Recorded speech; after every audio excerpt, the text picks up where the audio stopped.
क्योंकि हम शरीर के कोशिकीय ढांचे को एक अलग आयाम की ऊर्जा से चार्ज करना चाहते हैं। अगर कोशिकाएं सिकुड़ेंगी और खाली जगह बनाएंगी, तब आप योग अभ्यास कीजिए। तब शरीर का कोशिकीय ढांचा चार्ज हो चुका होगा। यही वजह है कि एक व्यक्ति दूसरे की तुलना में कहीं अधिक जीवंत लगता है। और जब आपकी सेल्यूलर संरचना ऊर्जा के साथ चार्ज हो जाती है, तो ये बहुत लंबे समय तक युवा रहेगी।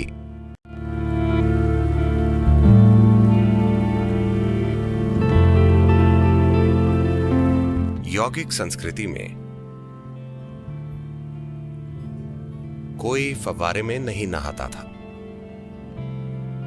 नहाने का हमेशा मतलब था नदी में डुबकी।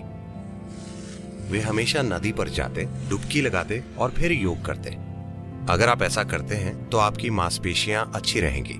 तो इसे करने का दूसरा तरीका यह है कि पानी की पहली बाल्टी सीधा आपके सिर पर, हमेशा शरीर पर ठंडा पानी डालने से गर्मी आपके सिर में चली जाएगी बहुत तेजी से। ऐसा नहीं होना चाहिए।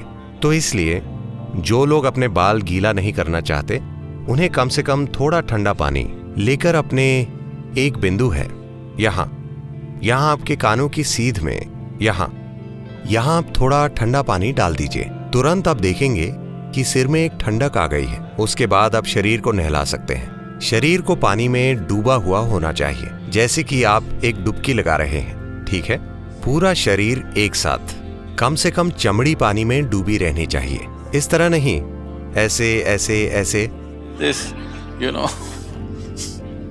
अगर आप पानी डालते हैं तो पूरा शरीर को लगना चाहिए कि आप उसे डुबकी लगवा रहे हैं। तो अगर आप ऐसे डालेंगे तो सिस्टम में एक ठंडक आएगी और मांसपेशियां बहुत लचीली हो जाएंगी। फव्वारे से ऐसा हो सकता है। अगर फव्वारा काफी शक्तिशाली है या कम से कम पानी की मात्रा काफी अच्छी है, तो फव्वारा ये आसानी से कर सकता है। हमेशा ये सबसे अच्छा होता है कि हम उस पानी से नहाएं जो कमरे के तापमान से थोड़ा ठंडा हो।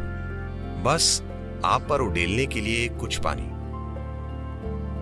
या उस पानी में डूबना जो कमरे के तापमान से ठंडा हो। क्योंकि अगर ऐसा होता है तो सतह पर यह होगा कि कोशिकाएं, एपिथेलियल कोशिकाएं सिकुड़ जाएंगी।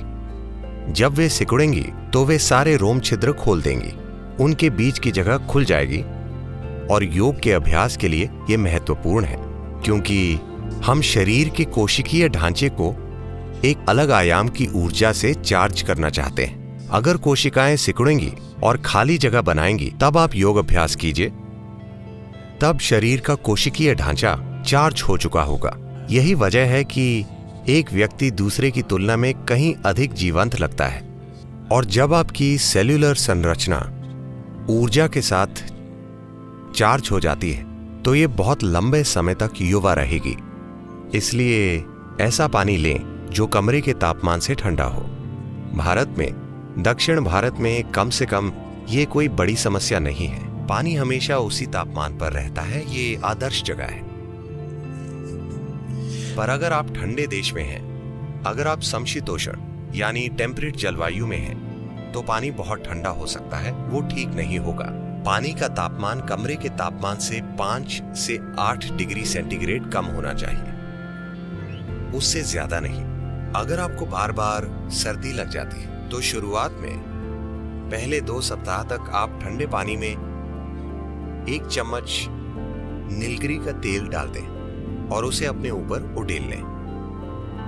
आप देखेंगे कि आपकी सर्दी चली जाएगी। अगर आपको कोई इन्फेक्शन है या कुछ और है और बहुत ज्यादा कफ पैदा हो गई है, तो उसका अलग तरीके से इलाज करना जरूरी है। पर जैसा कि मैंने कहा, पानी को कमरे के तापमान से 5 से 8 डिग्री नीचे के बीच कहीं होना चाहिए। पानी बहुत ज्यादा ठंडा ना हो।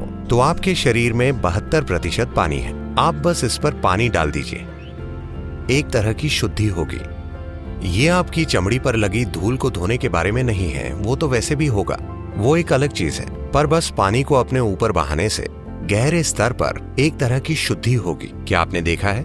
मान लीजिए आप किसी दिन बहुत तनाव में हैं, आप बस फव्वारे के नीचे जाकर खड़े होते हैं, तो आप बाहर नहीं आना चाहते, आप बस वहां थोड़ी देर ठहरना चाहते हैं।